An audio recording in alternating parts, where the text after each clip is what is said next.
dancing and celebrating freedom. We are the ones that must bring it down, down, down, down, down, down, down, down, down, down, down, down. So gather the faithful, tell everyone to stand and shout loud, shout loud, shout loud. Let's bring it down. Let's bring it way down. Let's bring it down. Let's bring it down, down. Let's bring it down. Let's bring it way down. Let's bring it down. We've got to bring it down. Down. Stand up and shout. Stand up and shout. Rise together. Accountability starts now. The Eric Dawson Radio Show. Yeah. Rise up. Stand up, shout it loud.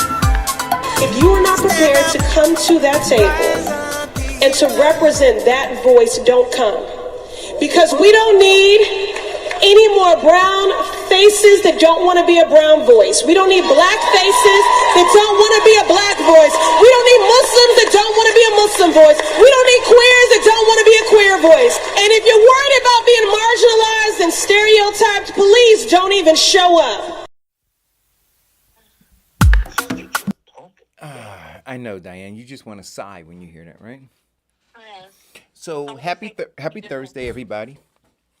Happy Corona Rising Day.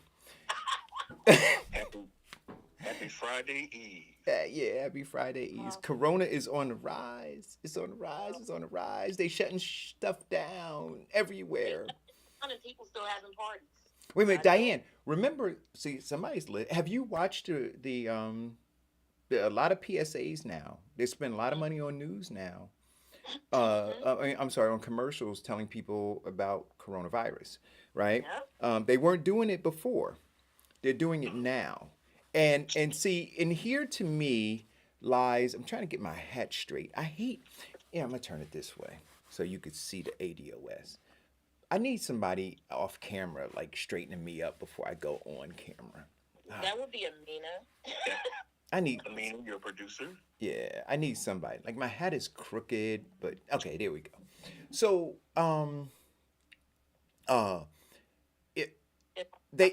See, during the election, you didn't see all of these the way that you see them now. I want you guys to pay attention. See, and the networks are trying to be helpful, because I don't think they really care about us, but they're trying to be helpful to their political interests. Right? So all of the people that they help get elected by pushing their money into those campaigns, now it's of interest to them to drive these numbers down. Right? It's in their interest to have us be a cohesive community of people who whatever. And so now the messaging, so we're being messaged to again, but the messaging is different than the messaging before. The messaging before, was more frantic, more this, more that. Now I want you to look at the commercials. I'm dialed into it, but watch it anyway. They're one in particular, and I spoke to my daughter, who's in Philly, and she's a brilliant kid, right? She went to university. Well, let me stop, because I was going to say she went to the University of Pennsylvania, but that doesn't necessarily make you brilliant, because Donald Trump went to the Wharton School of Business, right? So Paid people to take this exam. yeah, but anyway, yeah, we didn't pay anybody. So we're not going to jail like those people who paid right? So, but my daughter got in on her own academic merits. Anyway, so she's a bright kid, but she called me the other day and she says, Daddy, Kelsey and I, that's her girlfriend, she said, Kelsey and I are going to her parents for Thanksgiving. I said, why? She goes, well, I'm telling you, so even people close to you who you think you have, who you think got it, they don't. And it scared me. She said, well, Daddy, I'm only 25 and I'm resilient and I'm healthy and Kelsey and, if we get it, then, our bodies can fight it off. And I said, wait a minute, wait a minute, wait a minute, wait a minute. I said, who's your, That's no, no, know what I said to her? I said, who's your daddy? I said, who is your, I said, because you don't sound like my kid, you see. So then this morning I got up because the conversation I had with her, I said, look, you can get tested and you can get tested and you can get tested and you can still have it, right? And so this morning there's a commercial where they're talking about exactly that you should get tested frequently because you could have it and not know you have it, right? And then there was a girl who came on because this is how the media is doing it now, right? So girl was on Channel 7 this morning and she was talking about coming home, which is a question you asked, Diane. College kids coming home, what should you do with them? And so she said she was on her way home, but she had gotten tested because she cared about her parents and her family. And then so she got tested a couple of days before she was due to head home, and she was negative. And then the day that she was gonna head home, she decided to get tested again. She didn't feel anything different than when she got tested before. She just had this feeling like I should get tested again, and she did, and she was positive, right? So with all of this, I don't know. So my suggestion to my daughter was, I said, look, if Kelsey's mom makes a great dinner and you want to share in that dinner, just ask her to put a doggy bag together for you. Ask her to bake a day early, right? Put a doggy bag together if she loves you, right? And put a doggy bag together for you. You could pick it up on Wednesday, and then you go home. And then Thursday, you can heat yours up while they're heating theirs up, and you guys can have a virtual Thanksgiving dinner, eating the same food, right? So you can figure it out in a creative way and be safe. So, yeah. But for me to have that conversation with her was scary to me. Well, I had a similar conversation with my daughter when she was saying to me, "Oh, we're gonna have our friendsgiving and this," and I said, "You're gonna have what with?"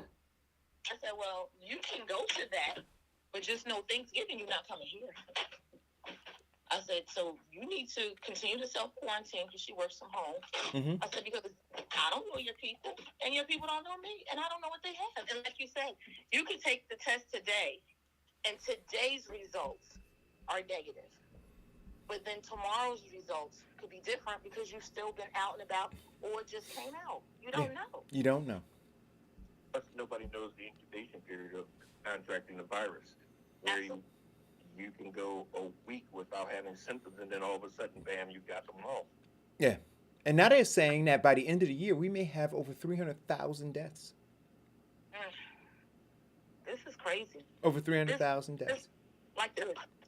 If I can back up what you said about the media, I think one of the things that the media has experienced is the same thing that Jerry Jones experienced. It was the influence that changed Jerry Jones from, taking a knee with the players to, him stepping out of it. And the same thing with the media. It was the influence that, because they were still pushing the virus, but they weren't doing PSAs.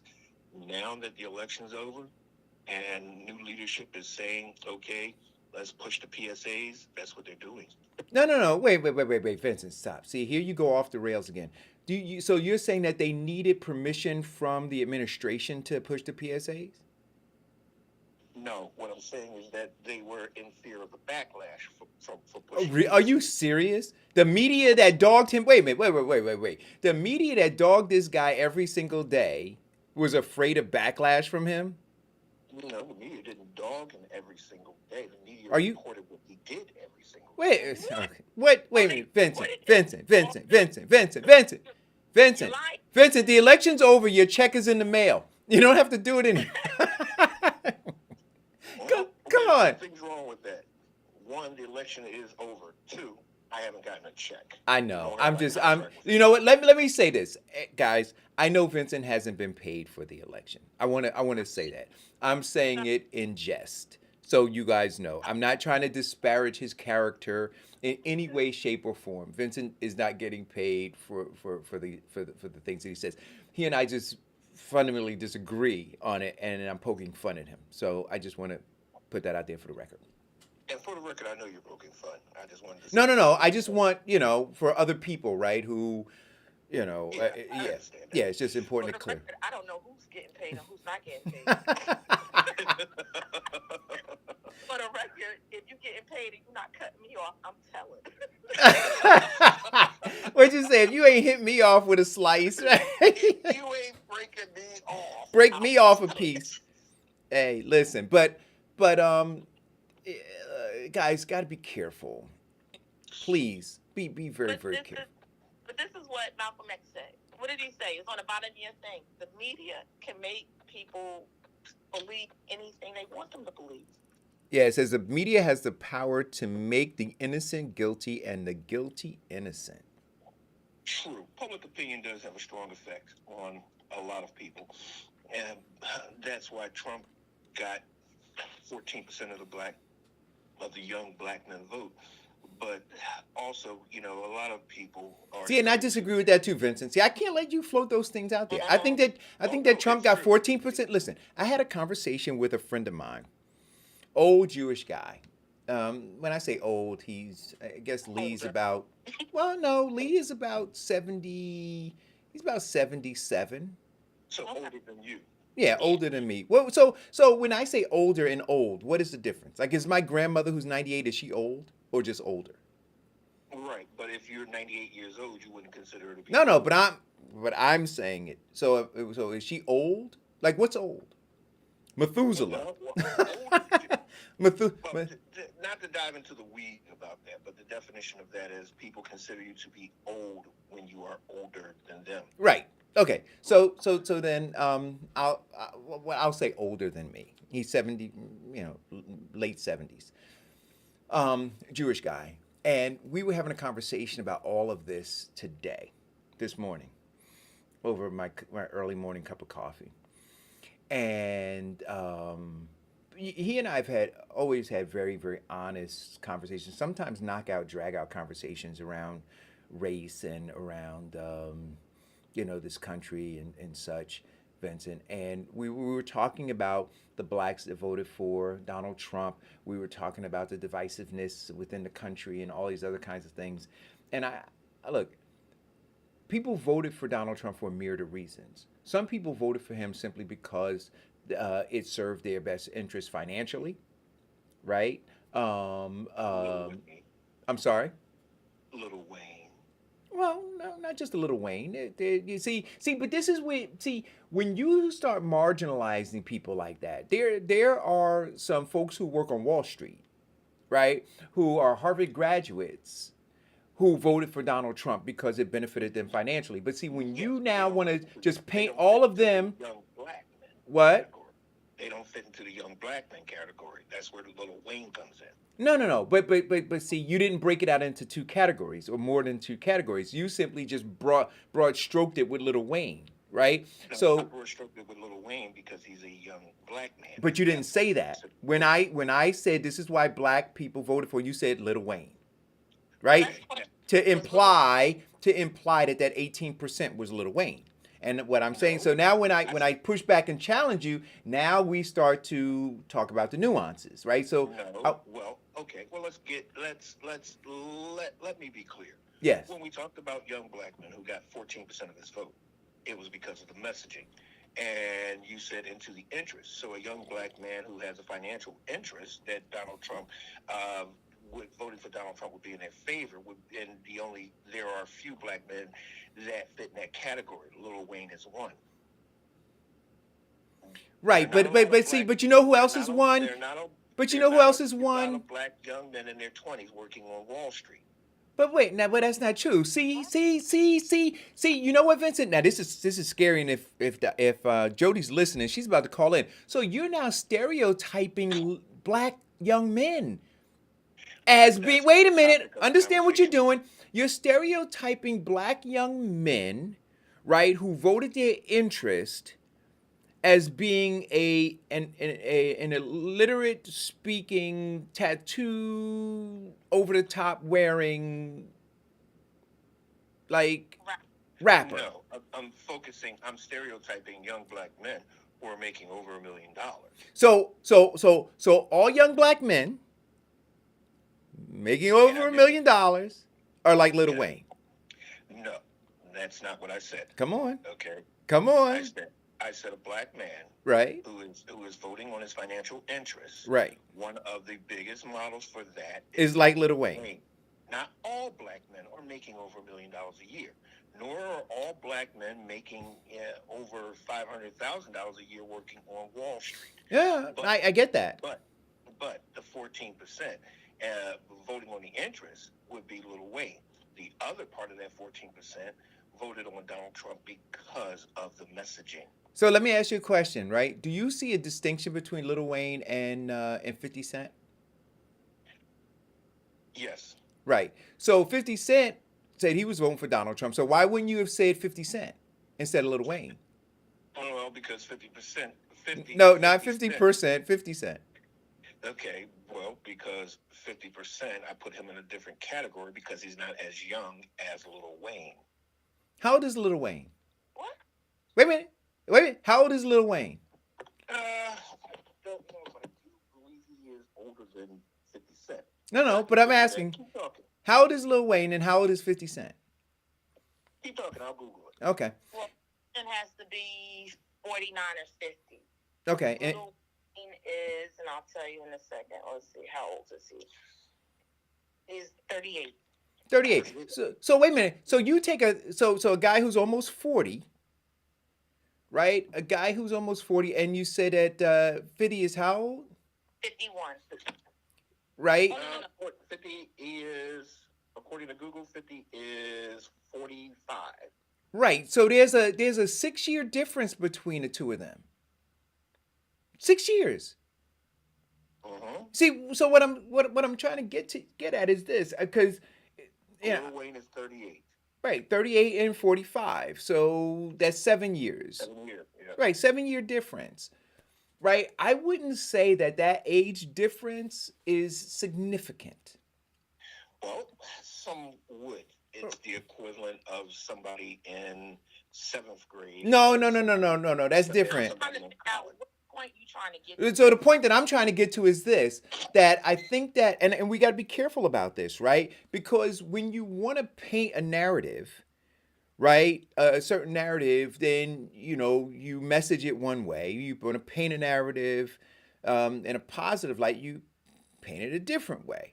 And so I think that when Vincent wants to talk about black people supporting Donald Trump in order to minimize, right, the fact that there are people who are not like Lil Wayne, right, but who looked and said, hey, I'm over the $400,000 bracket. I don't want all my money going to government. I have these other interests that I want to protect, and so I'm voting for that guy. Then what happens is the narrative comes out that says, oh, those people are like Lil Wayne.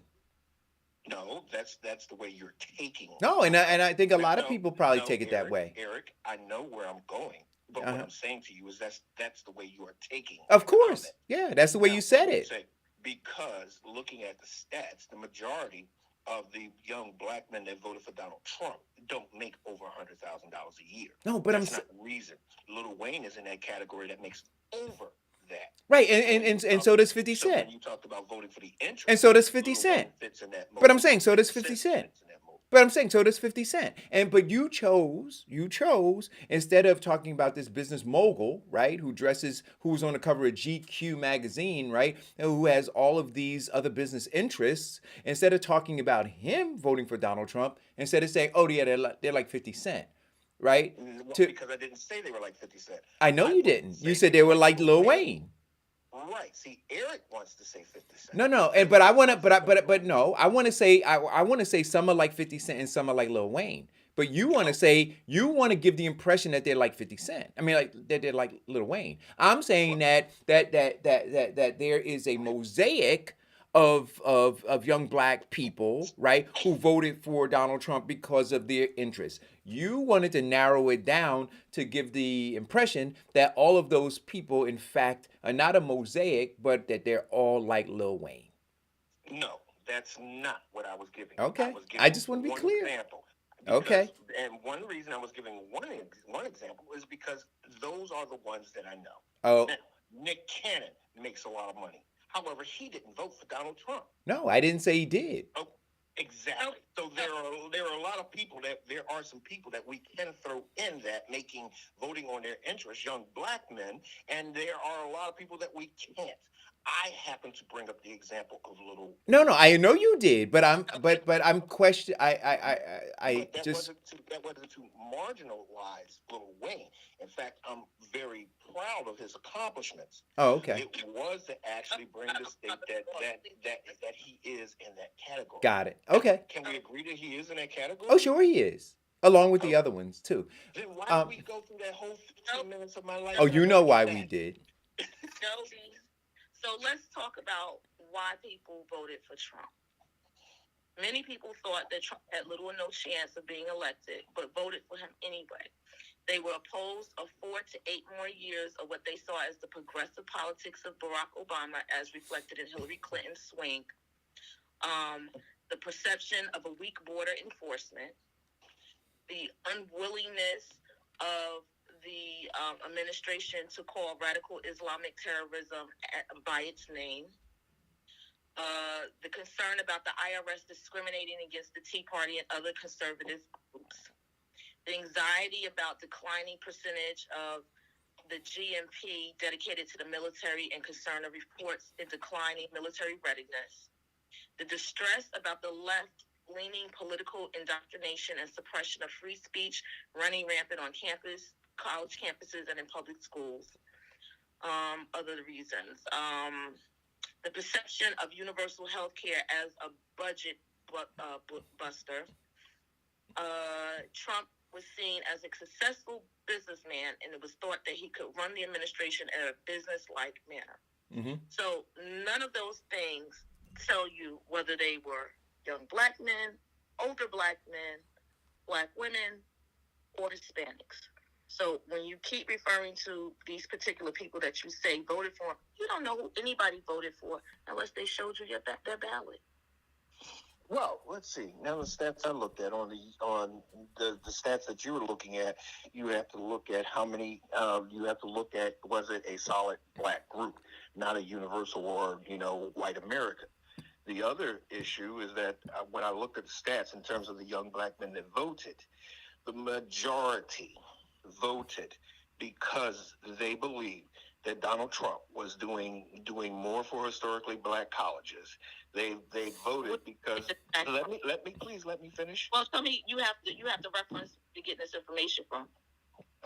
Okay, I'll put the text in. I forget the guy's name, but he was a former NBA player that ran a black. From NBA players now in politics? No, he's an NBA player who has a statistic firm. So now, when he did his stats on all black, he found that the 14%, it was 18% that said they were going to vote for him when he did it. He did a post-election, and he found that it was reduced to 14%. So the reason that they voted was that they believed in the messaging that Donald Trump was doing more for black people than any president. He was releasing black people from prison, in which he only released a little bit over 20. And of those 20, 14 of them were his friends. And Obama released over 500 people from prison. The other thing was that they believed that Donald Trump was doing stuff for historically black colleges, in which he killed the bill that was written by Obama, and he defunded the Truth and Justice and a few other programs established by Obama to help black men in prison. Now, this is favoring why people voted for him. No. Well, no, it's favoring why they voted for him versus the truth. And the whole reason was the simple fact that they don't. And hold on, out of the 14%, only 3% of that group listened to mainstream media. They got all their information out of the internet. No, they got all their information from social media. Let's be honest. Well, that's Because what they aren't social reading. media. Right. So if you're saying they're not watching the news, that means they ain't reading news articles either. They're getting it from social media, which is coming from people's opinion, which is coming from people are posting what they feel that supports their ideas. So they post what they feel supports, not correct. Correct. So it was all in the messaging that gave them the misinformation. Jody. Just like the misinformation we got. Never mind, because that's going to get into a whole nother set of weeds. But however, that was the result. Now the media is now feeling a little less encumbered by attacks that they would get, because even Facebook just researched it and found out that some supporters of Donald Trump still had posted on their page that Obama was an Islamic terrorist, and they just had that removed. So those social media posts they're now starting to do more truth and opinion-based social medias from high-profile people. All right. So listen. Uh-oh. I think this is Jody.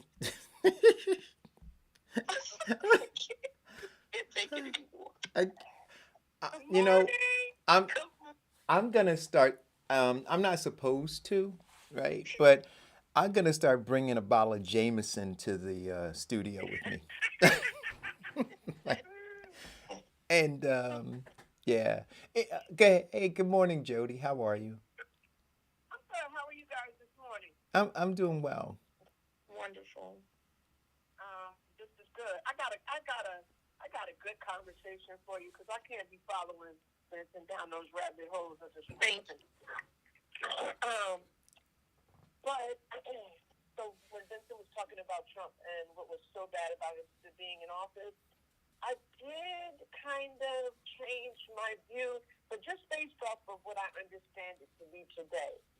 So when you talk about Trump, this is why any black person that voted for Trump should be thrown off the island immediately, is because, so what we're seeing now, I think we've been given it that excuse of he's being a petulant child and he's just, can't get over it. No, it was much more seedy and adverse to black folks as we ever seen. So when you're talking about now, because now they're giving you those skewed numbers of what the actual lawsuits are saying in these courthouses, and they are actually only about specific areas in counties that are black people's vote, black and brown folks vote.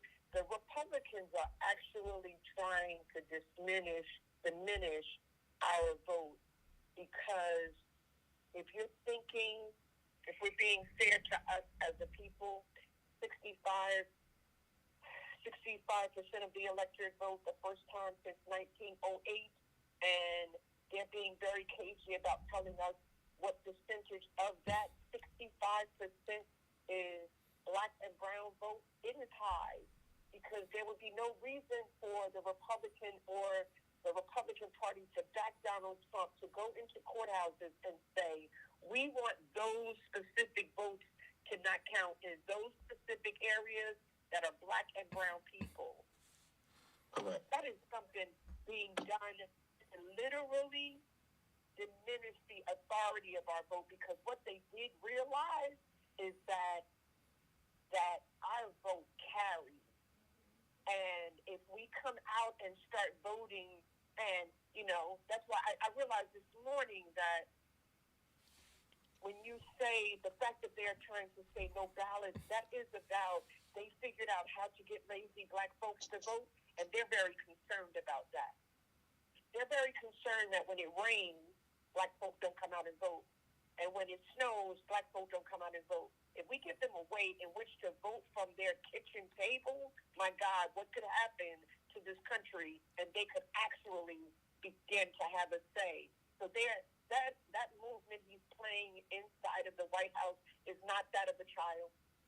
It is that of a movement to diminish the black electorate, and he needs to get out of that White House. So you know what? So I want to. This is a great segue into the conversation that I had with my friend Lee Shankman, who I've been trying to get to call in for 4 years that I've been doing this. In fact, he was my inspiration to start doing this because he and I would have these morning conversations. I would literally drive up to Mawa maybe every other day and bring him coffee and Danish, and he and I would sit and have deep conversations about all of these things. So when I called him this morning and he said, Biden has his hands full trying to, figure this whole thing out. And I said to Lee, he's not going to figure it out. I said, so he said, well, Eric, what is the solution? I said, the end game right now is that there's going to have to be a civil war, in my opinion. When you see that 71.5 million, you said the number is, Vincent, voted for Donald Trump for myriad reasons. And then the other half of the country voted for Biden. What it says is that people who have power don't want to relinquish it, right? People who have privilege don't want to give it up, right? And we know through history that it's never like forfeited, right? It's always taken.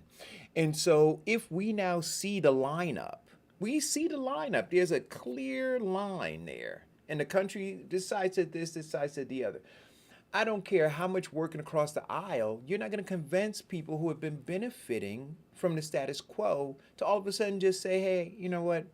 I'm tired of being on top. Like our bellies are full. We've gorged at the trough. Let's give somebody else a shot now. That's not going to happen, right? And so, he asked me, he said, so that means that this American experiment has failed. And I said to him, I said, look, I believe the most honest word spoken in this presidential election was in the primaries when Marianne Williamson stood on the stage and she said, there is a moral turbulence that's being ignored. And until we address that moral turbulence, nothing is going to really happen. We're kicking the can down the road. And so he said, so do you think we should just toss the Constitution out the window? And I said, no, but what we need to understand is that the Constitution itself, right, set the parity, right? Gave the haves what they have, and gave the have-nots what they have. And until we go through that Constitution and make amends for those areas where it marginalized a group of people, such that you see the repercussions 400 years or 200 years later, 300 years, 200 plus years later, until we reconcile that, I don't know that there's going to be a change. Yeah, it's bad. Well, one of the things that we do is that when we start to hit that hot button politically, and it reaches a political level, they deflect, defer, and bury it till people forget about it, and then another issue comes up again. That's absolutely right. And before we can have the resolution, we have to engage the conflict or the confrontation of it. And we have to stop being so ginger about it and letting people get a pass on it. No, these issues have to be addressed because we are never, ever going to move forward until we have the conflict resolved.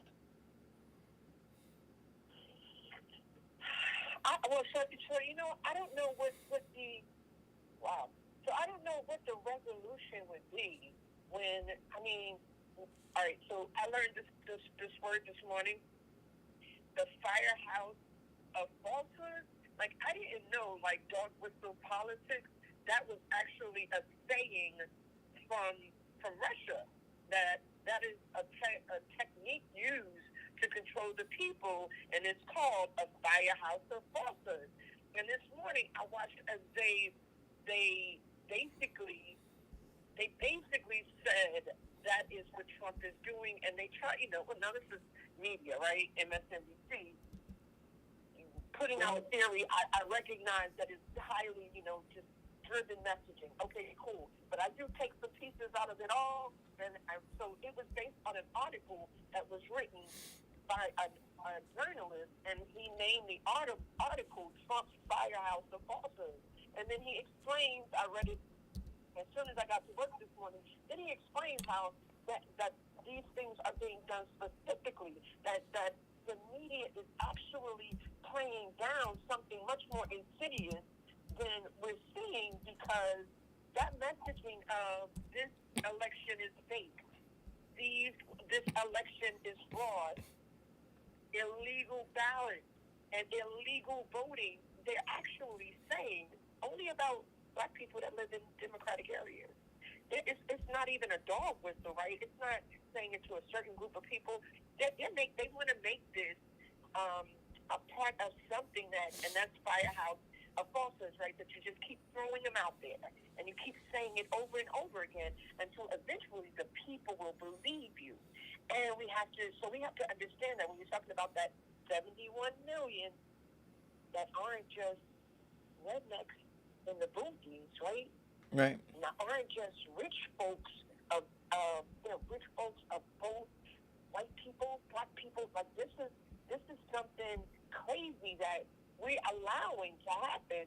But once again, at the end, if the game plays like it's supposed to play, only black folks will be affected by it. Just because even when they say brown vote, they have proven, I just read this the other day, they have proven that the Hispanic vote, the Latin vote, they are becoming a very large majority across this nation, right? So it will affect us. Well, correct, because it's a combination of what you're saying. It's a combination of what you're saying and what Eric's saying. When now the people who are in power, when I was younger, I used to watch The Simpsons, and every time somebody came in or threatened Mr. Burns or was about to come to his level of power, he always looked at Smithers and said, "Release the hounds."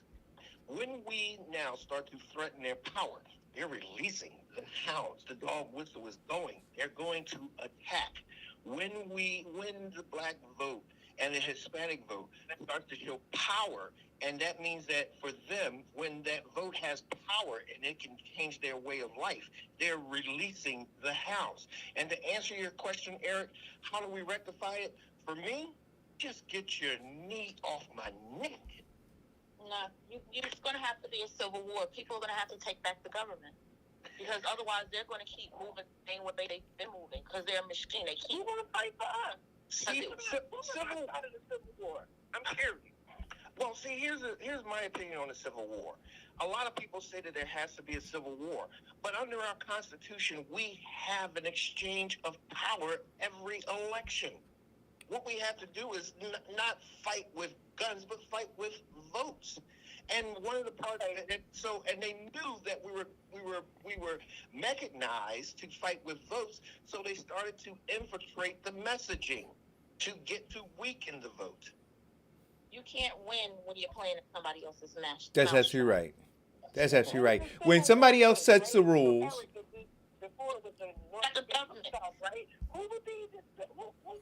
Oh no. So listen, right now. So no. So to your point, right now, we can't call up a militia. Right? Because we haven't done the fundamental work that I think needs to be done.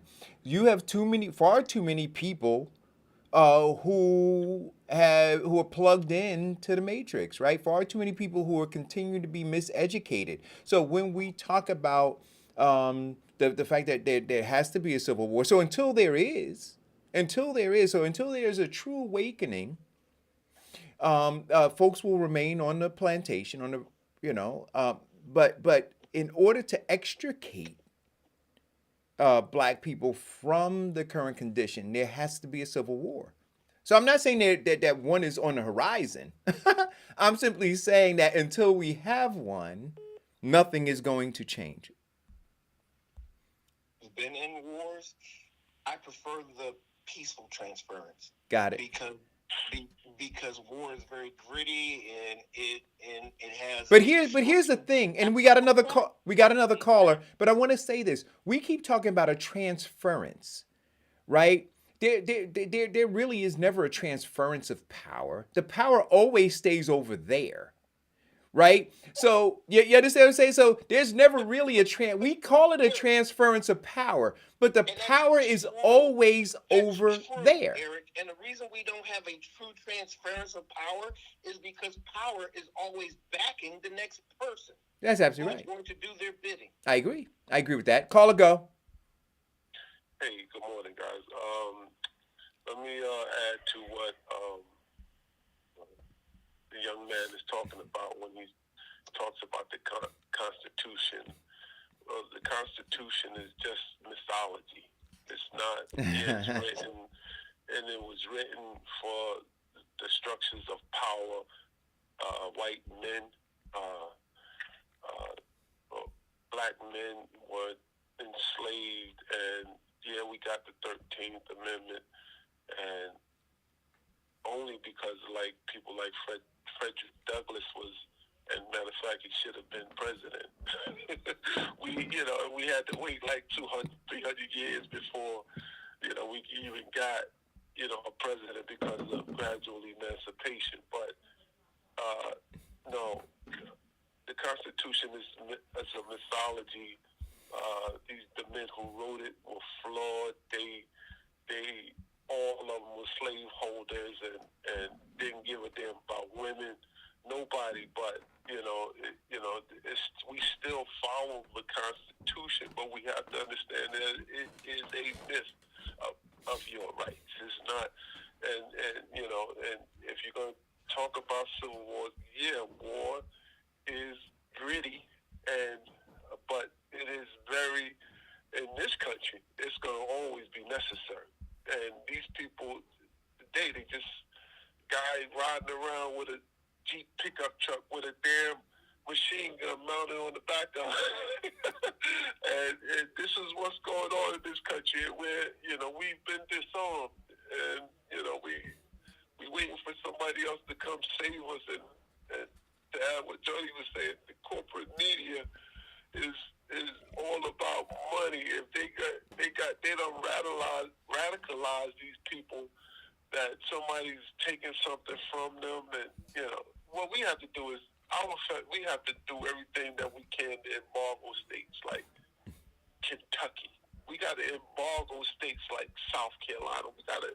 These people, we have to do everything in our power to keep them from getting our federal dollars. And until we can do that, these people are not even going to wrap their mind on what we're talking about. Until you hit them in their pocket, their hearts and minds will follow. And I'm talking embargo in American states, because this is some foolishness they got us going through with these white folks' population size too. And we got to listen to what the hell they think.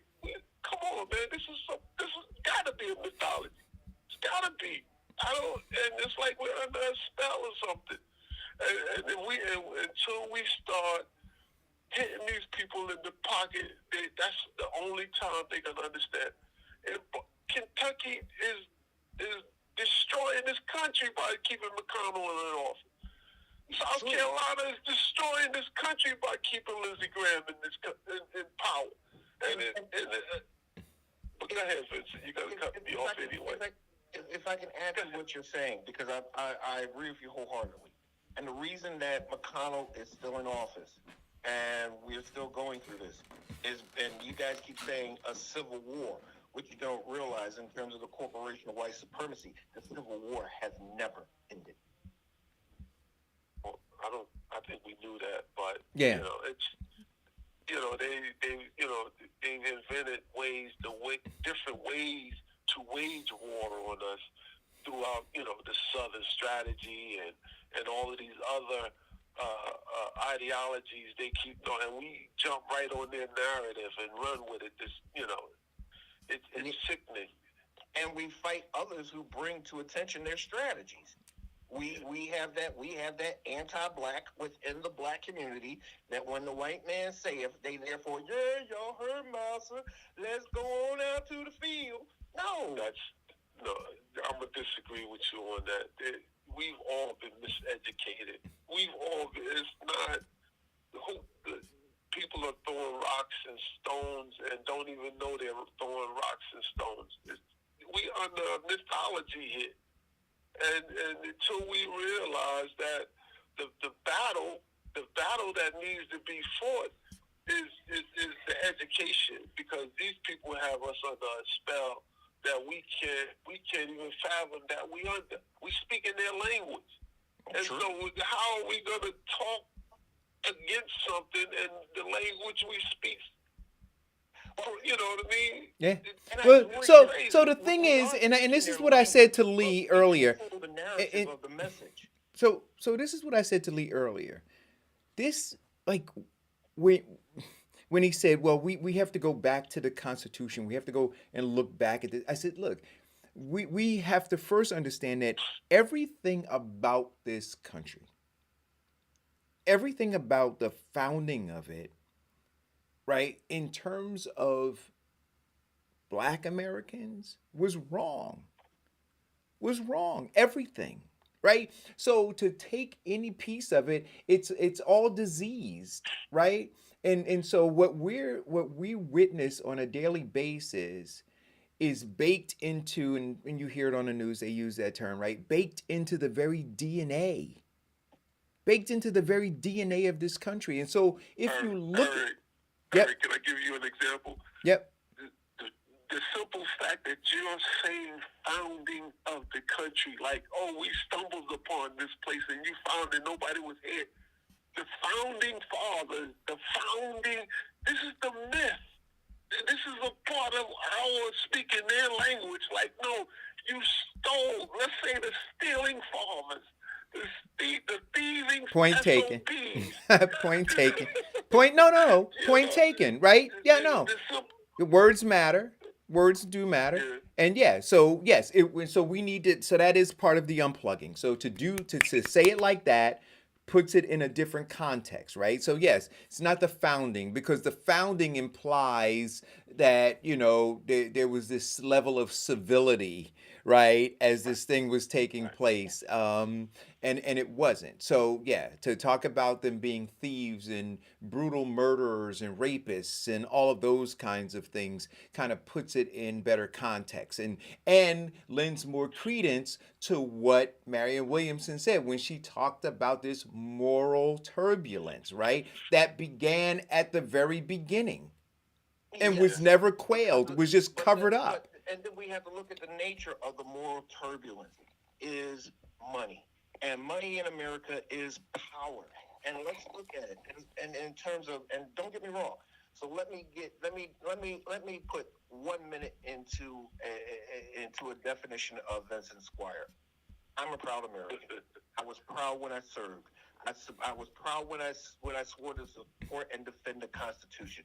And one of the things in which engaged me to support and defend the Constitution was the simple fact that it's based upon the ideology of equality, justice, and freedom, where a man can control his destiny by the sweat of his brow or the creativity and intelligence that God has given him. Oh, back to that rugged individualism. The problem of the power, and when a man wants to get to make his own and produce his own generational wealth, he runs into the situation of power, and power now takes the other people and say, okay, I'm white just like you're white, so you protect my interests and I protect your interests. Go get him. And that's the big moral turpitude that we have in our country. The simple fact that they use race to divide us, and they use the same race to divide the white people who are lower class, instead of just saying, just let people be. Right. So staying on what Mike, and I appreciate your sensitivity, Mike, to the word founders, right? And getting me back on code.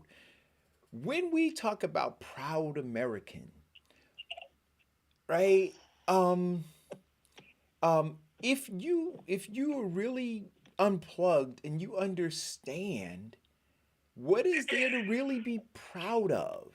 Like when you look at the history, what is there really to be proud of? For me, On either side, right? for me, what is there really to be proud? What is there really to be proud of? Yeah. Now, okay, being a proud American, and why am I a proud American? Because I had, and only in America can a man who is of a mixed race family work his way up to a level of Only in America. Only in America. Only in America could I Sound like Don King now. only in America, because you don't have you don't have a person who is considered to be a black president or a woman who is considered to be a black vice president in any other country. So only in America. But in other countries, there are many female presidents. So Yes, really absolutely. no one. I mean, I've seen a female prime minister. I've seen a female. But see, that's hold on. Vincent, that's some misogynistic crap you're talking. And since that leadership is only defined by the American presidency, which is again I understand you're proud, and I salute you for serving your country and all of that. But what you're saying is, only in America can you become. But what in Africa they have women leadership. Let's just understand what we're saying here. Leadership. Yeah, I'm talking about some. Say that again. I didn't hear you. When Vincent says I'm a proud American, it kind of sounds good, right? But to Eric's point, neither side should be proud Americans. We're Americans. Yeah, I'm an American. I was born in this country, and so I have rights and liberties that I'll fight for. But at the end of the day, neither side can be proud Americans. This country has a lot of blood on its hands. It has a lot of ugly, and there's nothing to be proud of to be an American. I agree. Well, there's a lot to be proud of America, and that's one of the biggest things that I wrestle with. Look, I live in a certain neighborhood. I take pride in that, and I make sure that I take care of it, and I keep it going. I live in America. Those are personals. No, Those are personals, right? So we can all say that if we're doing okay, right, that we have something to be proud of. But we're talking about the institution of America, right? We're talking about what America is. Oh, wait a minute, Jody. You know what? So here's the interesting thing. Wait a minute, Jody. Here's the interesting. Wait a minute, Vincent. But here's the interesting thing. Okay. Dealt with the ugly side of America. Right. No. And America has a lot that, Vincent, can you hear me? And has done a lot of dirt. Vincent, one of the things can you hear me? That is that we can come together Vincent, to change it. And the problem that we have is that he can't hear me. When we face a defeat, some of us just go and hide. Okay, Vincent, can you hear me? Into the fight. Okay, so then we allow them to win. Vincent, can you hear me? Can you hear Vincent? Can you hear me? Yes. Okay, so when Donald Trump, but before, see, I mean, some miraculous things have happened since November 3rd, right? People talked about being embarrassed to be an American because Donald Trump was the president, right? What an embarrassment it is across the world, right? How people view us, right? So my question is, how could we look at this one guy and say that it's an embarrassment? But when we look at the carnage that this country is responsible for globally, long before Donald Trump, and it'll occur after Donald Trump leaves office, there's no embarrassment there that we're proud. Why isn't there? That's why people say they're embarrassed, because of the carnage that was caused. Right. By him. So to Jody's point, you're an American. But when you look at that, if you are unplugged and you see it, and she said the blood that's on America's hands, to say, yes, I'm an American. But I understand why America has its standing of power in this world. I understand how it got it and how it holds on to it. Right? I understand that. How can I be proud of that? Well, you can be proud of the. Listen, Eric, let me explain it this way. I had a German Shepherd when I was a kid, and named King. And King was big. He was, strong. He was everything that you wanted in a German Shepherd. Bark loud and all that. One day, this little Chihuahua was walking down the same street, and I was very proud of King. And this Chihuahua was barking, and I just said to myself, "Oh, King's going to kill him." And this Chihuahua came up there and started barking and growling at King, and King rolled on his side in submission. So, even though I was proud of King, I wasn't happy with what King did. But that didn't make me. It just basically gave me an opportunity I don't to understand. see his weakness and to build him up. And the same thing with America. We have blood on our hands, but we can change that. We can look at the past, not as a metrics of our future, but look at the past and make sure that we do not follow the same failures of it.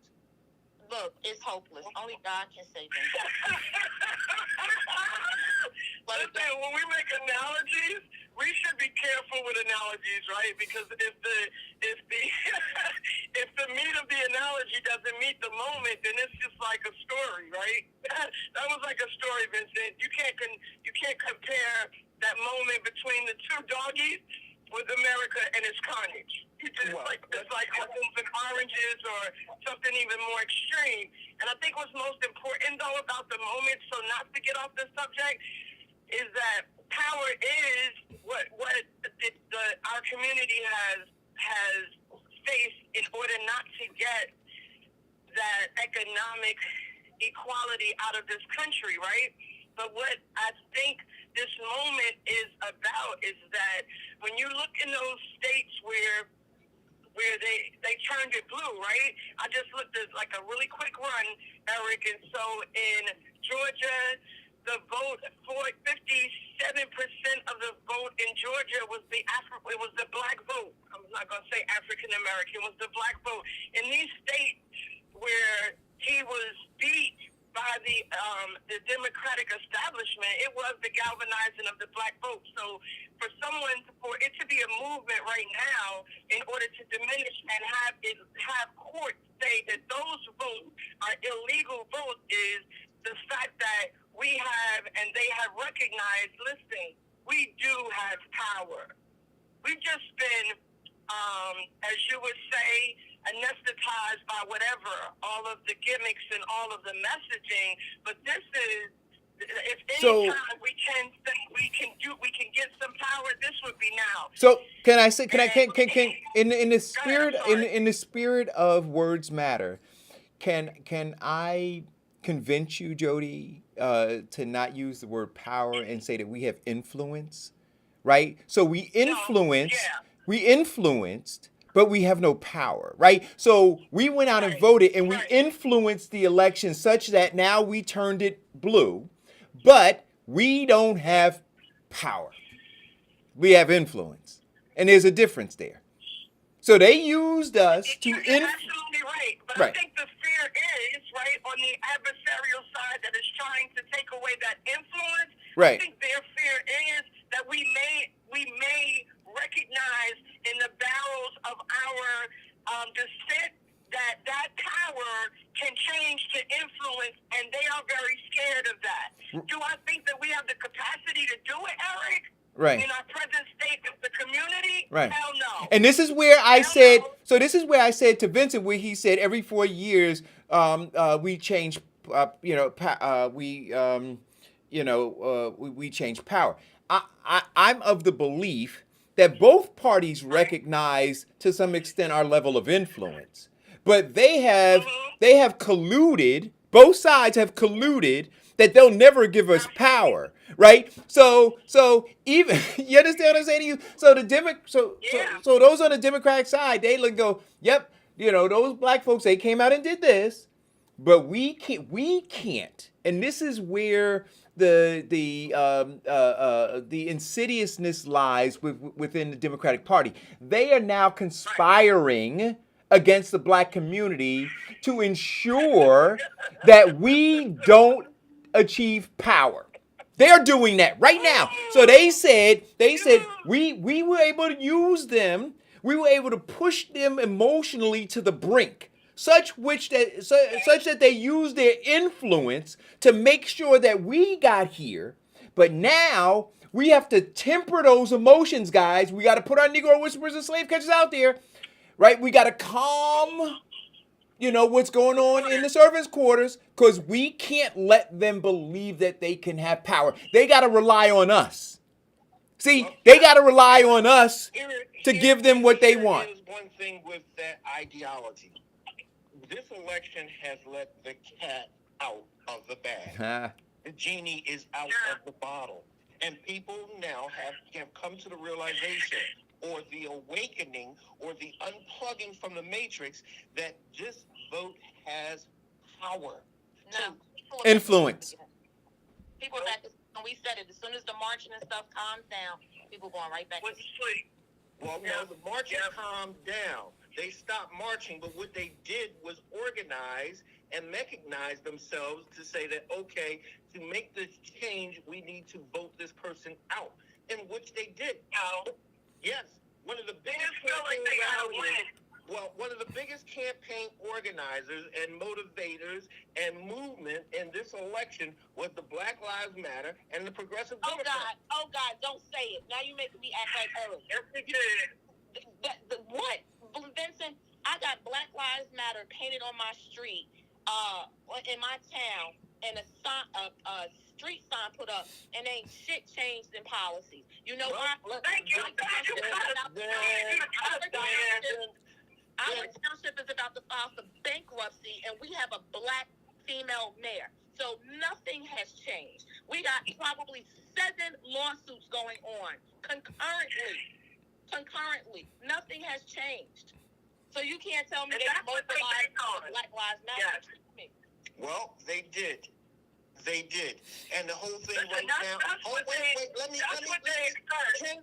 Can I please finish?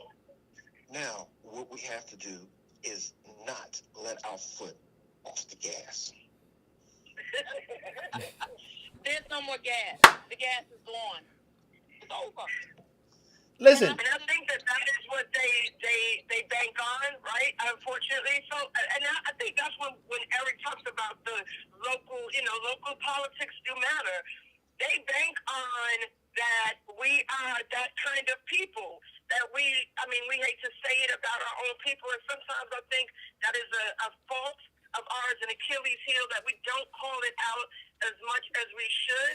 But they bank on our laziness. They bank on, because that's what they realized about the mail-in ballot. They're like, listen, you know it, because we know black families. When Diane said a couple of weeks ago about how when in a black family, you vote the family. The family makes the vote, right?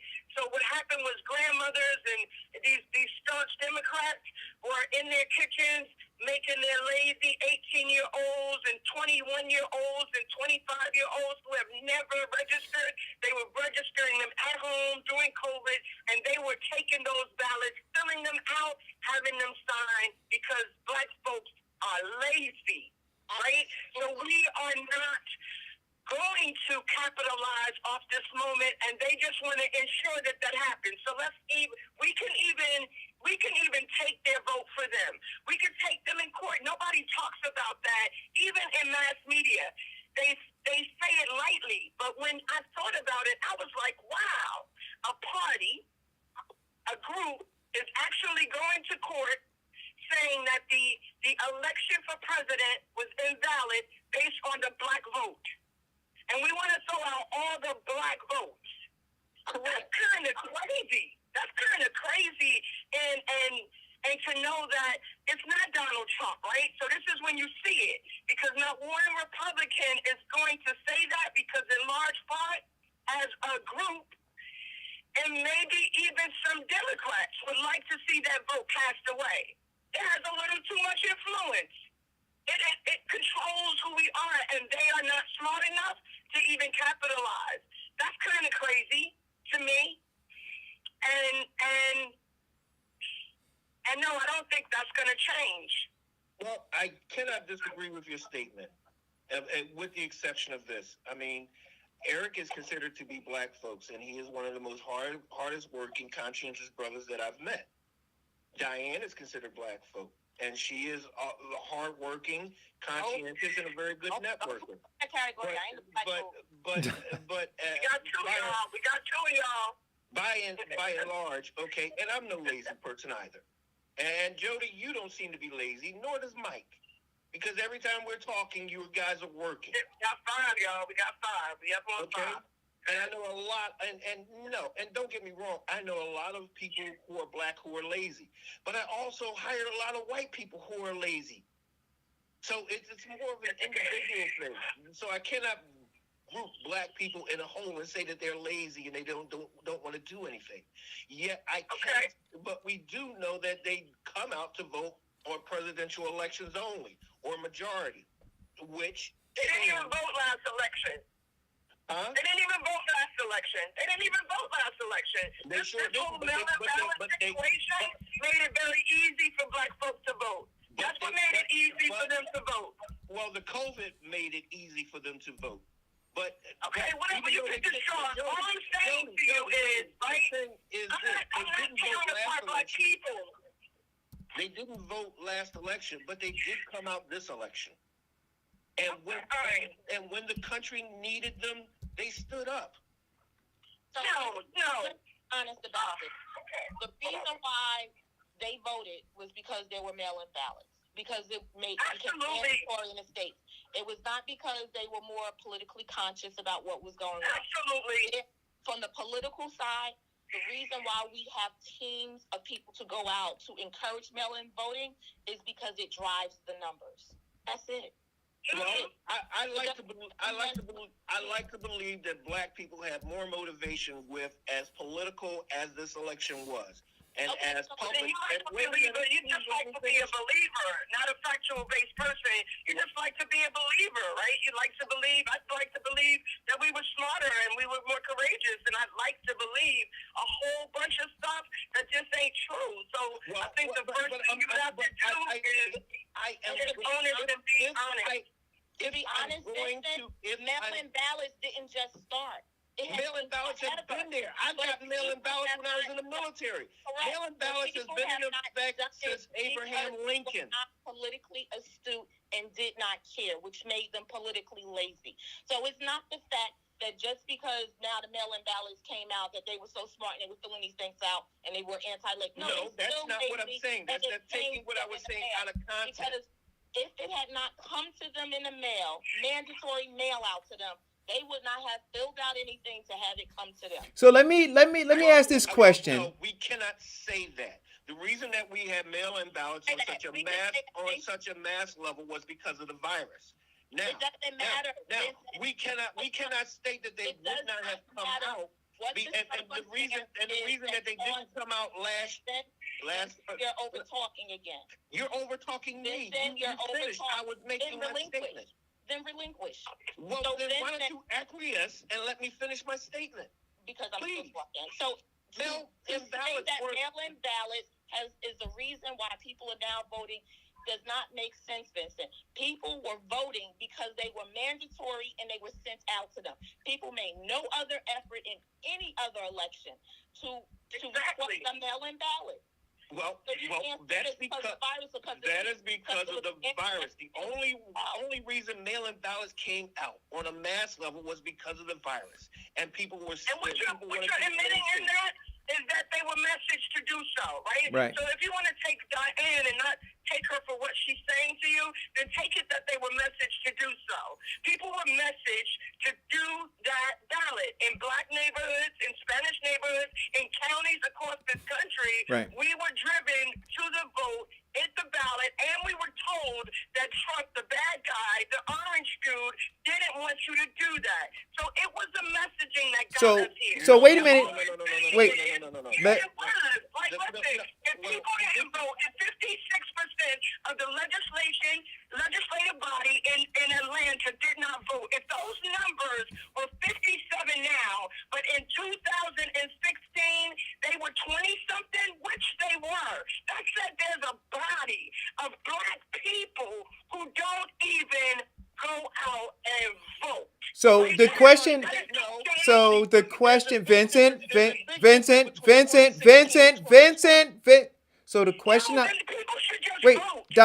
wait, Talking Jody, about, should we vote by emotion? Jody. Or should we just be about body that Right. Jody, Vincent, I'm asking you to hold up for a second. Right, wait a minute. So here's a question I want to ask both of you guys. I want to make this statement because you said, Vincent, that we have to keep our foot on the gas, right? And what I was gonna say 10 minutes ago when you made that statement is our foot was never on the gas. See, and what I think these guys are saying is, see, the party had their foot on the gas and they drove us to the polls with this tactic or drove us to vote with this tactic. Now, if they move their foot, because this is what I want to ask you, Vincent, if they now pull their foot off the gas in terms of these mail-in ballots, do you think that the voting numbers in the black community are going to be equivalent to what they are now?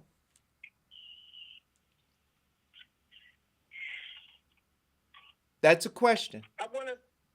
Well, you said both of us. I was going to. No, I'm asking you. Okay, I'm Yeah. going to say, and this is really going to get a roar. I'm going to say that it would be very close. And here's the reason why I said it.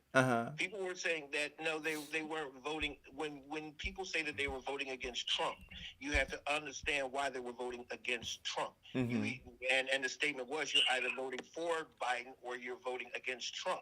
So if you're voting against Trump, then what you're saying is that, you know what, I'm tired of the politicizing of safety and health.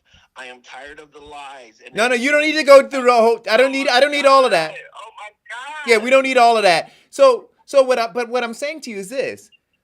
Okay. I disagree with you. I think that if you rewound and you didn't have this mandatory push to vote through these mail-in ballots, this large amount of money spent people going to folks' homes, holding their hands, ensuring that they voted. If you didn't have all of that happening, I don't think even with the feeling that people had about Trump, because I want you to understand this, in their local communities, they have these feelings about the filth and high taxes and all of the other things that government is doing to impact their lives in a negative way.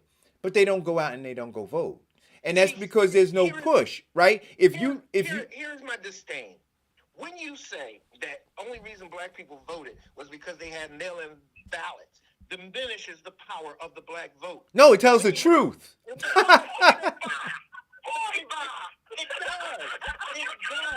That diminishes the power of the black vote. You basically say that, you know what, if it wasn't convenient, they trifling. People would not do it. They're trifling, right? That's right. That's right. You know what? These moments with Vincent, you know, where it's when you have to say to someone, you know, I love your passion. You know why? Because it's a number, right? Voting is a number. We can't play with that number. This conversation, I can't have it if it wasn't based on a statistical number. It is what it is, right? All of that you haven't, that's just passion. But at the end of the day, we can say factually, Vincent, that black folk don't vote. We can say that based on if I can run you numbers on local elections, county elections, state elections, and presidential elections, and black folks don't vote in mass numbers unless they are emotionally driven to the polls. So they voted for Obama. They will tell you skits are done about, I voted for him because he was black. Hell, people have things saying, because you had the last 44, I was 45. Okay, listen. That's just like passion. But the fact is they don't vote unless they're messaged to the polls. And that's what happened. That is why a person or a group can be cocky enough to say, we're going to take their vote to the courts in every state that they voted large and say we want those votes invalidated. That takes a level of copying and it's a surety that they ain't going to do nothing. Know why? Because it's over. They voted. It's done. Ain't nobody going to go, ain't no black body going to rise up in Michigan and go to the courthouse and stand outside and protest and say, why do they want to get my black vote discounted? Ain't no black folks going to get up in Georgia and walk into that courthouse as a body and say, why is a party in my country trying to invalidate my votes? Because it's over. They got what they wanted, and black folk going to sit down for the next 4 years unless some white man come in and hold them down and accountable, and they cannot move, then we'll have another rising. That is the fact about the vote. Yeah, well, I can't speak for all black folks, but I know about this black man and what I'm going to do. No, and I appreciate that about you. I appreciate that about you. You're right, Jody. They are fighting and protesting to eliminate the black vote, which means that the Republican or Trump wins. But you also have to look at the simple fact of this. Every case that he went for has gotten tossed out. Yeah, but it's not black. But what Jody is saying to you is it's not because black folks are rising up. See, we gotta stop going to this this theatrical performance, right? And being so mesmerized by the puppet that we don't see the strings and the puppeteer. You see, the puppet's not alive. And so all of those people that you're talking about, and yes, it's hurtful to say, right? But in order to get to a better place, we got to tell the truth and shame the devil, right? So all of those people, they strings attached to them, all of them. And like Jody said, now the election's over, so the puppeteer has put down the strings and the puppet is just there. And so now the fight that's happening, right? It's between the puppeteer, not the puppet, the puppeteer and the power structure on that other side. And so that part is true. But here's the only thing that I would beg to differ on. In terms of telling the truth and shaming the devil, the only truth that you can actually tell is your own. No, I'm telling the truth. I'm telling the truth that's in the statistics. Well, in the statistics, the only listen, blacks came out in record number, 2008, 2008, and 2000, but they didn't come out 2016. Okay, but the truth of the matter is that blacks didn't like Hillary. That was the only reason. Other than that, it would have been there. Blacks came out, and the only thing that beat the black vote turnout in the period of Obama is the simple fact of the period of Trump. They came out to vote against him.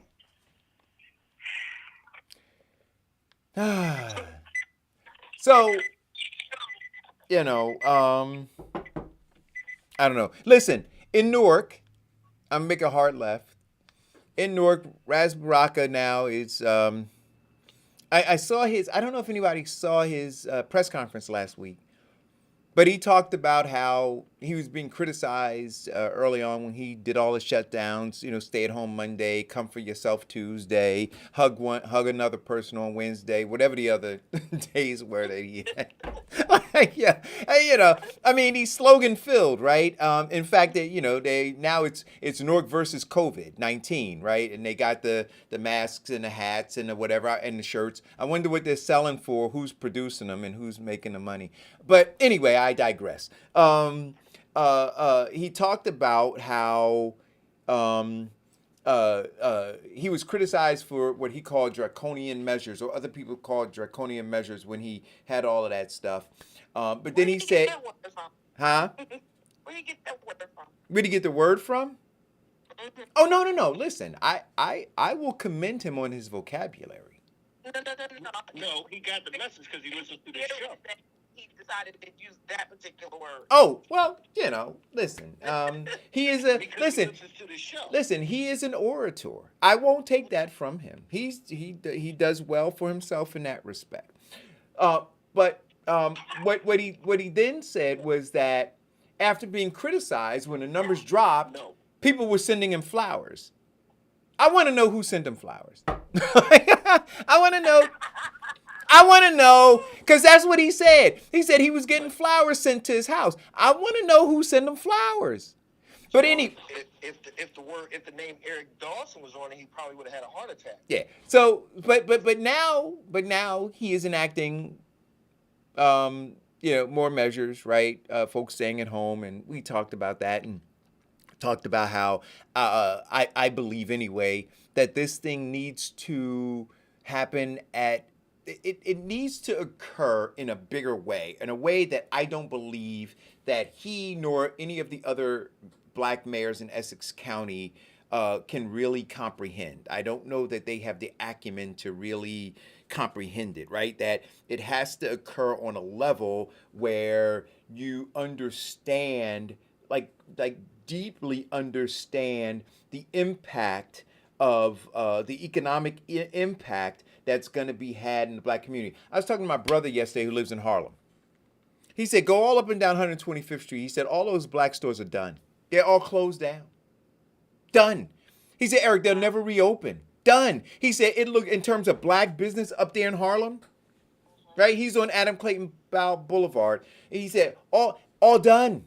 He said, when the smoke clears, white businesses will be there. Everywhere. They already did a good clean out when they brought in those big box stores and stuff like that. Everywhere. And so all I'm saying is this. I don't think that you can take like a bomb. Like, you know how when the back in the day, I don't know that they use them anymore, but when you had an infestation, the pest control person would come in and they'd bomb the place, they'd seal it up, and they'd kill everything. Right? You can't do that. You got to go into this thing with a scalpel. And you have to be masterful at understanding the intricate balance between things. Otherwise, you're going to kill it all. It's all going to die. So I get the idea of COVID. We talked about it earlier, right? Yeah. You want to have safe distancing. You want to have all of these things, but you got to know when to step back and get out of your own way, put your arrogance aside and say, I can't do this. This moment is bigger than I am. Yeah. And it's bigger than you guys are. Masterful plan. It's bigger than you guys are. God. Yeah. So that's all I wanted to say. The economy going is you got to figure it out how you can keep businesses up and running but keep people safe. And one of the things for restaurants is it should be takeout and delivery only. No sit down period. And you got to limit your staff. And it's unfortunate. And in grocery stores, they may have to reduce people down to more self-service registers, which is going to eliminate jobs, which is a problem. But I'm deeply concerned about black-owned businesses because when the smoke clears, we know how it goes, right? So there won't be an access to the capital needed to rebuild. No. So when we say Black Lives Matter, what would you have them to do? Because I understand you say that, but from what I understand, it's going to get, by January, we're going to be in a very bad place. So you don't think that it's smart that we just shut down for the 4-week period, try to do some programs, but if we don't, how long do we stay in this space? So again, Jody, what I'll say is this. You have to reward those who are doing what they're supposed to do, and you have to penalize those who aren't. You have to have a zero tolerance, right? So, and that's why I'm saying a scalpel. So in Hoboken, and I posted the article, they're doing heavy contact tracing. So we talked about this the other day on the show. When you go and you take the temperature of people, right? Don't just let them go, right? You have to understand if they have a fever, you have to be able to message to them and tell them where to go to be able to ensure that that they're as safe not only to themselves but to the community at large as possible, right? So there are a lot of things that you can implement. But to just bomb the place and say, you know what, it was scorched earth, and then we'll rise later is not truthful, right? You scorch it, you can do that, but let us be clear about what it's gonna look like in the end, and that's all I'm saying. So from my perspective, and look, I don't have, I don't, you know, I'm not having meetings with the emergency management people. I will say this though, that people should be desperately concerned that a guy like Juba Dowdell right now is part of the leadership in emergency management in the city of Newark, right? No experience, was just a friend of the family's, used to be, I think, a principal at a school prior to Raz moving him to that position. So now, we have that guy who's heading or partly in charge of emergency management. And I know because of inside people that because of politics, at one point, I don't know if he still has issues with him, but Bill Bishop, who is brilliant, Raz Baraka tried to remove him from emergency management. But Bill Bishop is paid at the federal level. The decision was made in Washington and told to the Baraka administration, you can't touch him. You see, so out of political reasons, they were looking to weaken emergency management in Newark. So I think you got to have people with the necessary acumen. Then you have to and I think in those decisions you have to have people who have a clear understanding of economics, right? And then you have to have the health people, and then you have to have political people who have backbone. Those to me are three of them. You may need more ingredients, but certainly you have to have those. And I think all three of those are lacking. So you can't tell me that you don't have flour, that you don't have sugar, that you don't have some form of liquid, and that you're going to bake a cake. It ain't going to happen. And they don't have those ingredients. So they can't tell me that what they put in the oven is going to bake a cake. Can I quickly add? Cause, and I know my hazard signal is blinking. I'm on the side of the road, so I'm gonna make it quick. No, you stay safe, man. In the beginning, we were talking about testing, and the mistake we made was that we let the virus continue to travel outside of the community, which means the virus spread. The only thing that's going to stop this virus is to test for the virus where it's at and keep those people in place. And we can't shut this down, we can't shut that down, but as long as people are not being tested and kept in place, I'm not talking lockdown, I'm not talking depriving anybody of their rights, but as long as this virus is continuing to be seeded, it's going to continue to grow. It needs a host. So if we don't provide hosts for the virus to travel from one person to the next, we're not going to stop it. So testing, keeping testing where the virus is, keeping the virus isolated, keeping the virus in place until it runs its course is the only way. Other than that, I'm no specialist or anything like that. I'm just, from what I understand about this virus, that where people are still, the highway is full, the store is full. Even if you reduce gatherings, you still have a reduced gathering.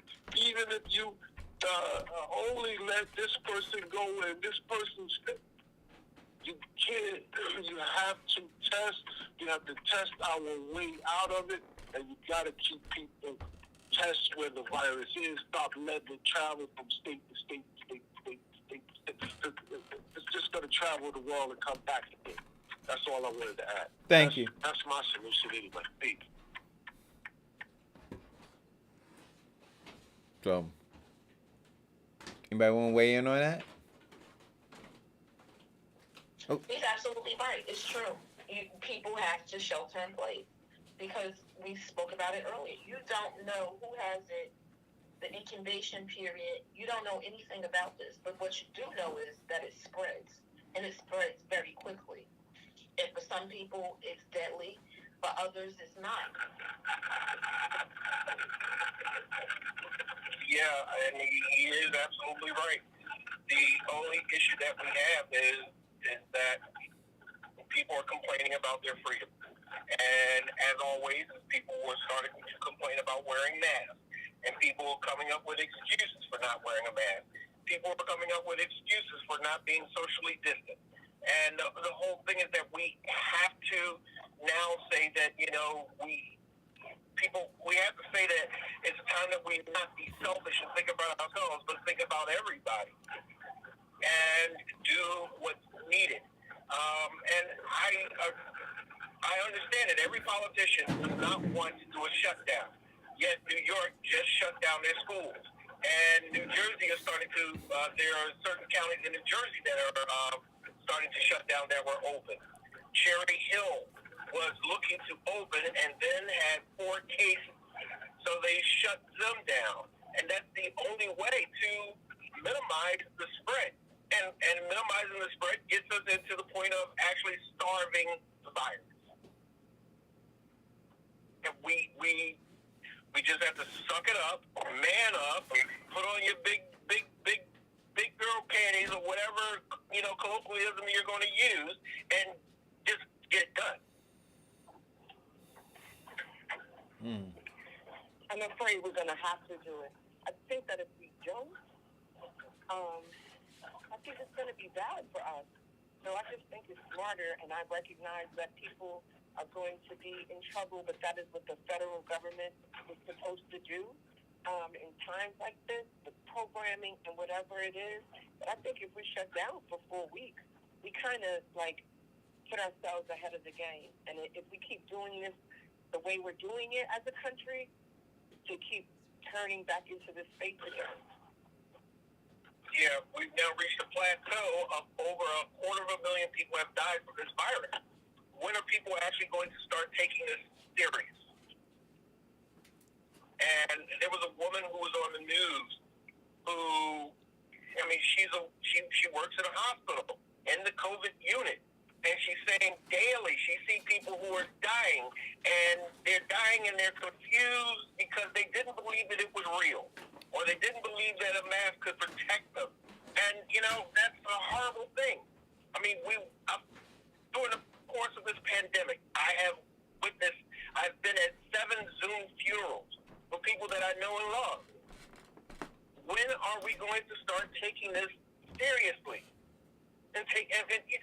We're right now, you're looking at the Midwestern states who got a minimum first wave, but now they're getting a maximum on the second wave. At some point in time, people, we got to say enough is enough. Start looking at the health of our country. It's air apparent that we cannot rebuild the economy and get people back to what they were or close to what they were until we control or get this virus under manageable circumstances. It just has to be done. So I think one of the bigger issues that people it's going to hit people when the hospitals start to overflow, but not so much the hospitals overflowing, but when the caregivers in the hospitals, the doctors and nurses become sick and they can't take care of the sick. I think that's when people are going to start to understand what this pandemic really looks like, because they talk about the healthcare workers are battling severe burnout. Mm-hmm. Because there's so many patients that are coming in, and it's not just in one particular city or state, it's all over. They said, from an article that I'm reading from The Guardian, they said more than 11.5 million Americans have been diagnosed with COVID. More than 250,000 have died already. And these records and information comes from Johns Hopkins University Resource Center. They have more than 76,000 people who are hospitalized, which is the highest number that they've had now since the pandemic started. Right. So we're actually working, as some people would say, we're actually hustling backwards. we're not doing what's needed to defeat the virus. We're just basically reigniting the virus. I mean, So the number. In North Dakota has 91% of intensive care unit beds are occupied. 35% of facilities are reporting a critical nursing shortage. Texas health authorities are paying prisoners $2 per hour to help transport deceased victims of COVID-19. Kansas, they're talking about healthcare workers are begging Americans to keep the virus under control, to keep everybody at home, wear a mask. So D.C., the transition of the power, they said in D.C., because Trump is refusing to leave, is only hurting the virus control measures.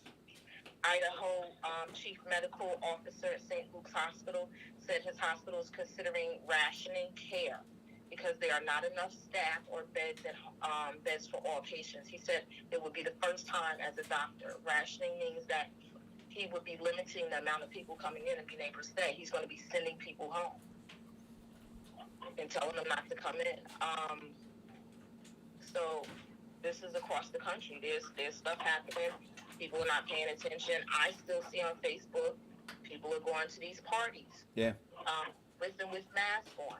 People are at restaurants with and without masks on. So they're selfish. They don't get it. And some of these people that are out, that I know of, have had COVID. And talked about how sick they were or how deathly sick they were. And some of them even said, I would never get a vaccine, but they were deathly sick. Wow. That is selfish. So you just have to think, where is the common sense? There is no common sense with these people. Well, selfishness and self-gratification, and it always outweighs common sense. Because people have ammunition to rationalize their selfish behaviors. And we have to eliminate that. You know, it's like we said in the beginning, back in March, we're all in this thing together. This virus attacks everyone and anywhere. And we have to come to the realization that our selfish acts put others in harm's way, even if they are. Go ahead. In North Dakota residents, 1 in every 1,000 residents in North Dakota has been tested positive for COVID. Currently in New Jersey, 2 members of the Patterson City Council have just tested positive. And you've seen Jersey City, we've had a city, 2 council people that died of COVID early on, back in probably June or July, that died from COVID. So it has no name or number or age. People are getting affected. On Wednesday, they said 151 residents tested positive for COVID. On Wednesday in New Jersey, 4,063 more COVID cases and 27 additional deaths. That was yesterday. They said New Jersey's 7-day average for additional positive tests has swelled to 3,744, the highest since the outbreak began in March. Though a lack of testing in spring likely undercounted the extent of the outbreak. And now the mindset is that, okay, they got a vaccine, I can have my Thanksgiving party and Christmas party, and, you know, the vaccine will be out soon. When the true mindset should be, okay, there's a vaccine, it hasn't been put out on for mass distribution. In fact, it's just at the stages of being on an emergency approval, and we need to double down on our efforts so that we can remain safe until it gets here.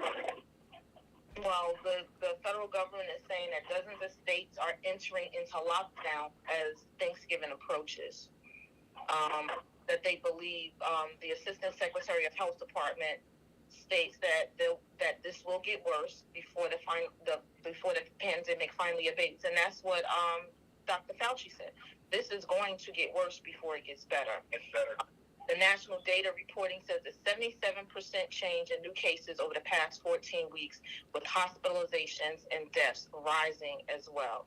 As of November 18th, at least 1,900 new COVID case deaths, along with 172,000 new cases were reported.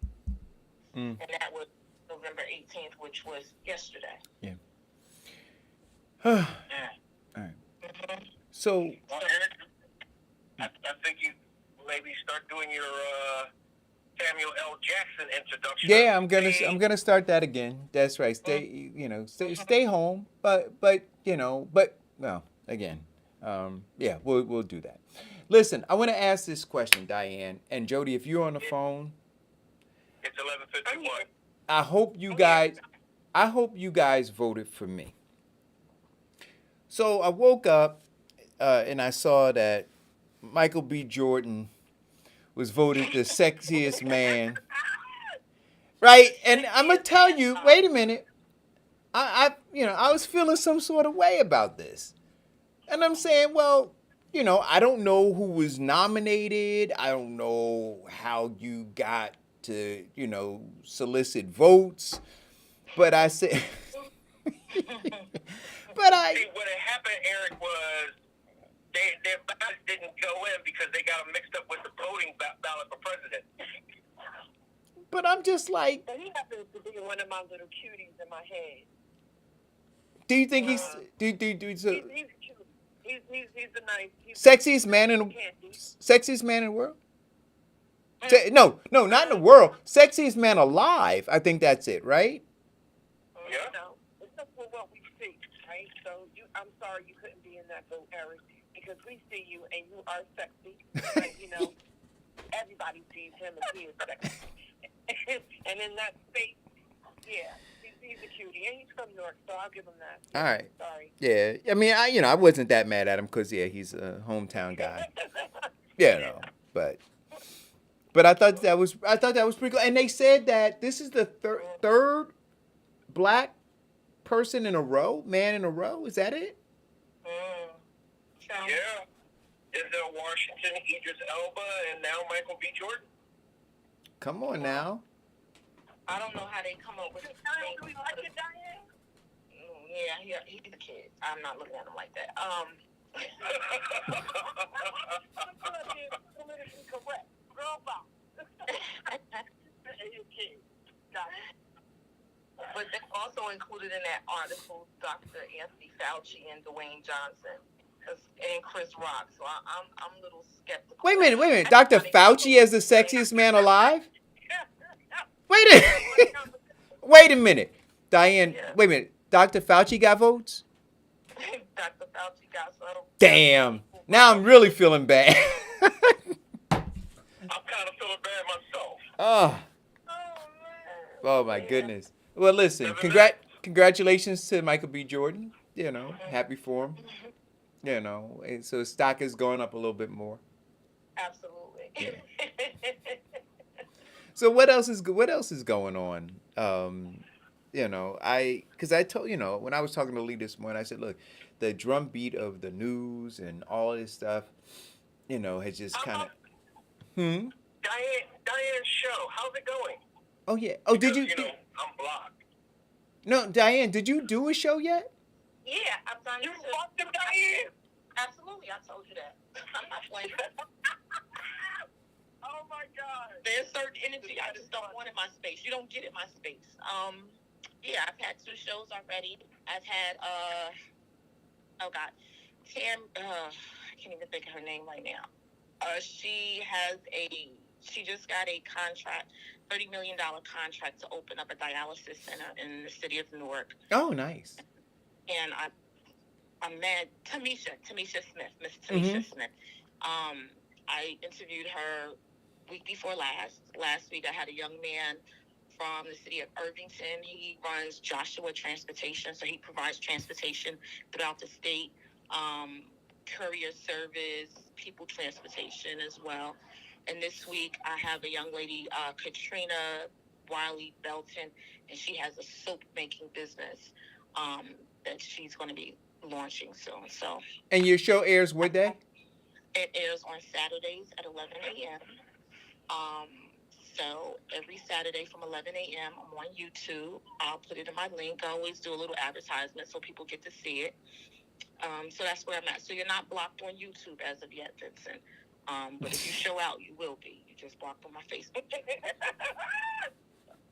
I'll be good, I promise. I'll be mad at you, mommy. Yeah. Vincent's been exiled. So the show is called It's the Sure Thing.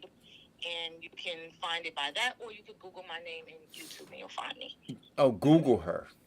There you go. Google her. Oh, my show airs today. And what show is that, Vincent? What You Gotta Say, where you can zoom in and talk to our guests.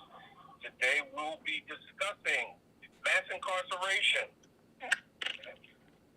We're going to dive deep into how it started, why it started, and the impact. We have The Wise Men, where, this is the only show that has an actual joke on it. A rabbi, an imam, and a pastor get together. Uh-oh. We know how that ends. Yeah, and the things that they say. Of course, Dr. Gene Wright will be bringing in a gentleman who has done a life sentence and talks about the impact of prison.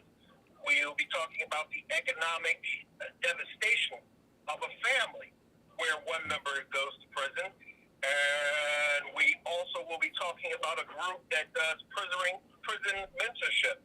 In fact, they have a very successful record of reducing recidivism just by peer mentoring. All right. So and that show airs today at 4? Today at 4. Yeah. And we have Eric Dawson.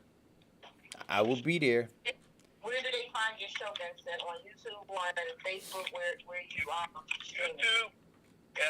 What You Gotta Say on YouTube channel, and in your YouTube filter, just go to channel. You'll see What You Gotta Say.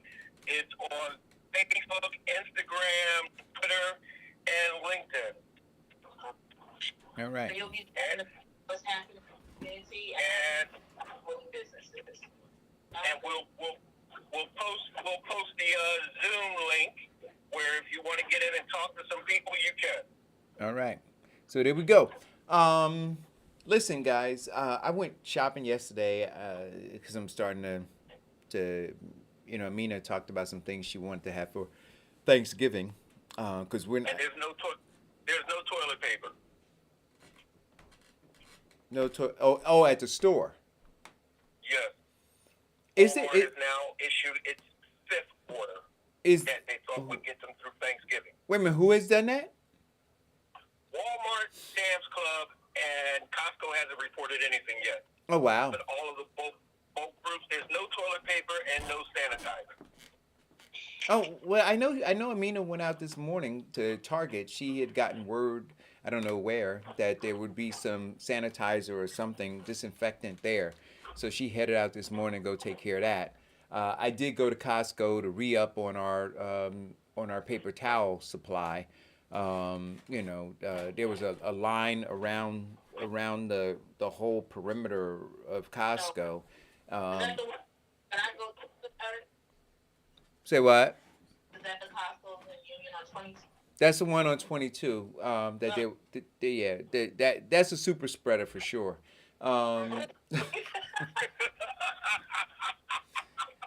But you know what though? Listen, I gotta say this. I may have to go in my hazmat suit because Costco makes the best apple pie. That apple pie that they have there, that big one, I think it's like $9, but like it feeds like 37 people. I gotta get me one of those apple pies. So I got to figure out how to do that. Maybe I'll pay somebody who's in line to go in there and get it for me. I don't know.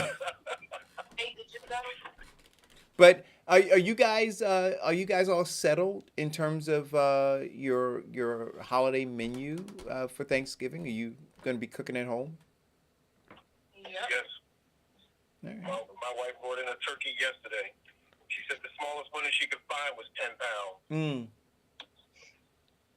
See, I don't think. And I was talking to Diane about this. You're doing a turkey, Diane, a whole turkey. Usually my baby daddy do a turkey, but there's been some disgruntledness, so I'm trying to figure out if he's still doing our turkey or not. Uh oh. Uh oh. See, see. And then Jody, are you doing a turkey at home? Who has things? Well, Well, you know what? I know Amina wanted to do turkey wings. The good thing about doing a turkey, if you could find a small one, is that you have like leftovers, right? So you could slice it up, and you could have the turkey on a sandwich and all that kind of stuff. Um, that's the way you do it. yeah, and then you make that holiday sandwich where you put everything on it, right? The turkey, the dressing, the cranberry sauce, the gravy. You smush it all together. Yeah. So I don't Yeah, a know. little hit of yams on it. Yeah. Oh yeah, you got to have that on there. Well, at least the yam juice. Let it like kind of linger around the. Marinate in the bread. Yeah. Do all that kind of stuff. So we'll figure something out. I'm looking forward to making my turkey soup. Oh, after that's what you do with the carcass. You just dump that in a crock pot. Dump it in a pot. Let it simmer. Throw in some vegetables. It is a beautiful thing. Well, look, I hope that people stay home. And so it's going to be real interesting with what's going on. We talked about this 2 days ago, right? About Black Friday now. So with all of the shutdowns that's happening, the rise in corona cases and things like that, what do you think the malls and those stores are going to look like tomorrow? They're gonna be still packed because if people are going to restaurants and going out to parties, the malls is gonna be packed. So all of these, they don't have no money. They're gonna be spending some money. I think that Amazon should be a trillionaire by the next 2 years with this virus. Because a lot of people are ordering, trying to stay safe. I think that people will not deny themselves the joy of Christmas or presents or packaging. Can't understand. But, people have to come to realization that this is just one holiday, one season that they have to restrain from. And because Christmas, Thanksgiving, all of these things are super spreaders. We looked at the actual trends in every holiday that we had in America. 2 weeks later, we had an increase in cases. So Diane, I had intended to get you a Christmas present, but because this season's going to be a super spreader, I can't. Yeah, Diane, about my present, see, what had happened was... Yeah, I can't, it ain't going to happen, But it's a thought that counts, right? Yeah, that's what. See? So all of you people that I was going to buy presents for, I can't get to the mall. Okay, I take cash. You can cash that. Okay. I won't tell you. Oh, Trust me, man. I'm sure there's some secrets I'm holding on to is worth something for a Christmas gift. I'm looking at the clock, and speaking of Christmas gifts and stuff and packages coming in the mail, I got to call my cousin because my fruitcake, my rum cake hasn't arrived. It was supposed to arrive yesterday. 7 days yet? 7 business days? No, I told her I can't do the 7 to 10 business days, and she agreed. And so she was expediting shipping for me. It was supposed to come yesterday. It did not come. So talking about shipping, Eric. So can I give an order now? Go on the website. So For Thanksgiving, is that too fast for you? no, you know what? Can I get mine in too? No, honestly, Jody, I will contact, we won't be sending out a lot, but I'll contact Monique, who is our logistics person, and find out whether or not we can put a couple of packages together for Thanksgiving and send them out. Yeah, I want a 6-pack of my favorite, which is the peach cobbler. Okay. All right. I'll pay for it. We'll talk offline. Yeah, but I'm gonna give her. What happens?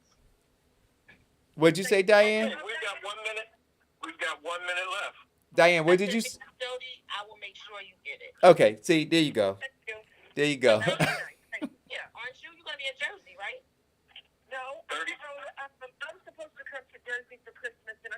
remaining careful. But down here, we have decided, even as a family, because I have brothers and nieces and nephews here, that we're going to stay in our respective homes. So I wasn't expecting to cook because that's usually with my older brother. But I'm going to have to cook just for Lena and I and my doggies so I can use those peach cobbers. Cool beans. Diane's gonna make sure that that gets done. Thank you guys. Vincent, thanks a lot for keeping track of the time. Stay safe. Wash your hands. Use sanitizer. Use soap. Use sanitizer. Wear your mask. Tell people to get the F out of the way, away from you. Keep socially distant. Come on, guys. We can get it done. Until tomorrow, stay safe.